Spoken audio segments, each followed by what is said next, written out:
On to the last step, leverage and reduce. So how do you architect for unlimited or near unlimited growth?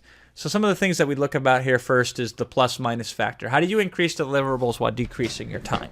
So by increasing deliverables, that allows you to have more than one level. You can have an ABC level or whatever, right? It can also allow you to raise your prices if you wish to do that instead, or do that in conjunction with.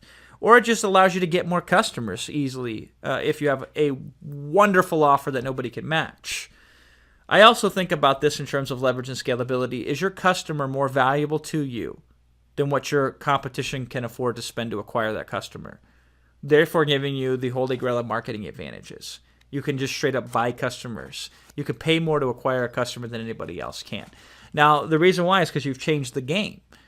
Instead of them relying on a customer that's going to pay them once, and every time they want the customer to pay them, they have to ask them, you set up a situation where the customer is going to pay you all the time unless they actively stop that from happening.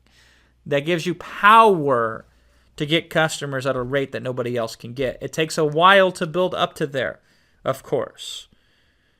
But this is how we, over time, reduce your burden and increase your ability to scale. And this also asks the question, who can you bring in to deal with the day-to-day? After a while, membership sites, once they get certain big, they no longer can be managed by one person. You need an operations person that's going to deal with a lot of the logistics, especially what we're going to talk about in this remaining videos that we have here. But you don't want to do that day one, but you want to do that when it hits that point where you're making a lot of money, but you're at that ceiling to grow the continuity program.